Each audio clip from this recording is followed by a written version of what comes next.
नमस्कार दोस्तों, मैं हूं सीमा बोरा। दोस्तों, आज हम आपको हाइपर वेंटिलेशन बीमारी को दूर करने वाले कुछ लाभकारी अभ्यास बताएंगे। दोस्तों, हाइपर वेंटिलेशन एक गंभीर और दुर्लभ बीमारी होती है। यह एक ऐसी स्थिति होती है जिसमें मरीज की सांसें तेजी से चलने लगती है, यानी उसकी हार्ट बीट बढ़ने लगती है। इसका असर 20 से लेकर 30 मिनट तक रह सकता है।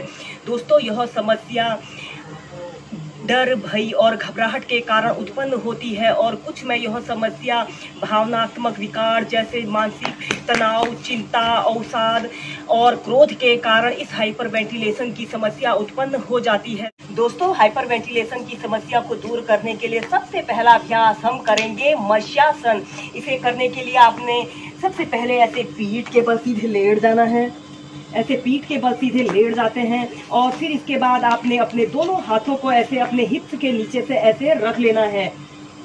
ऐसे रख लेना है और अपने सिर को ऐसे मोड़ लेते हैं और अपने दोनों पंजों को ऐसे आगे की तरफ तान लीजिए। 30 सेकंड से लेकर 2 मिनट तक ऐसे ही इस मत्स्यासन की पोजीशन में रहें।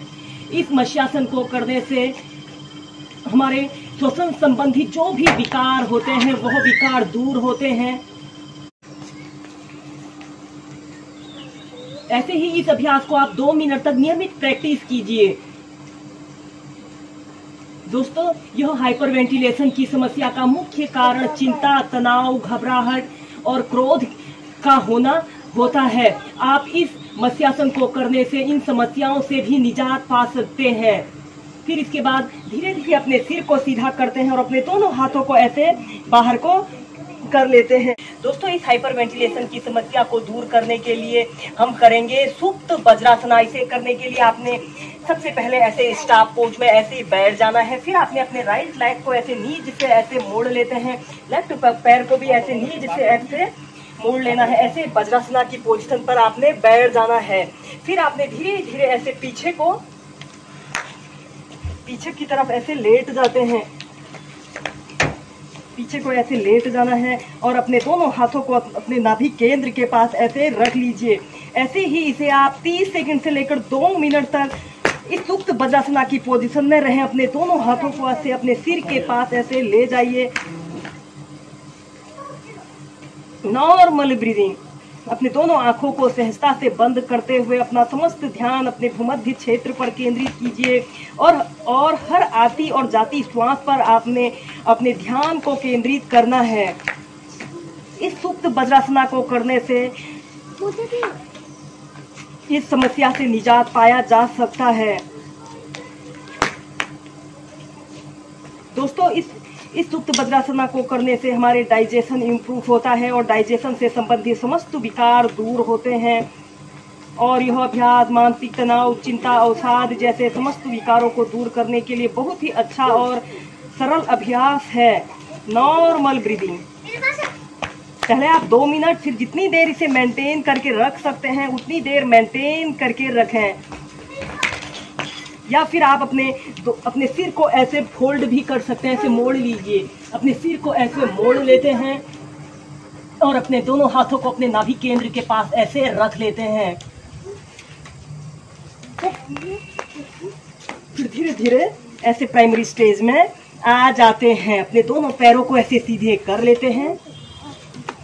ऐसे ही सुप्त वज्रासना को आप 4 से 5 बार मेंटेन करके प्रैक्टिस कीजिए। इसके बाद हाइपर वेंटिलेशन की समस्या को दूर करने के लिए नेक्स्ट अभ्यास हम करेंगे सर्वांग आसन।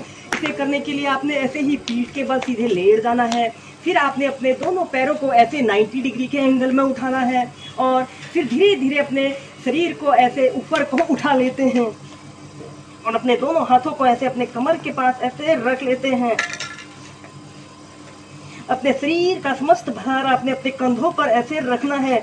इस स्थिति में कोशिश कीजिए कि आपका पूरा शरीर ऐसे बिल्कुल सीधा रहे। अपने दोनों पंजों को ऐसे ऊपर की तरफ तान लीजिए।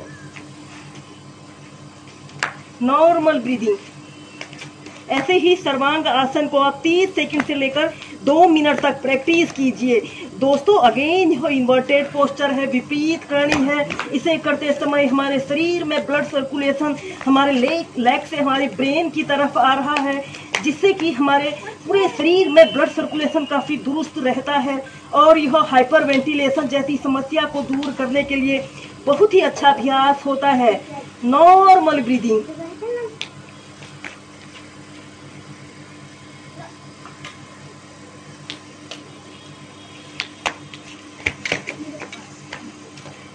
फिर धीरे धीरे ऐसे प्राइमरी स्टेज में आ जाते हैं। धीरे धीरे ऐसे प्राइमरी स्टेज में आ जाते हैं। ऐसे ही सर्वांग आसन को आप 2 से 3 बार मेंटेन करके प्रैक्टिस कीजिए।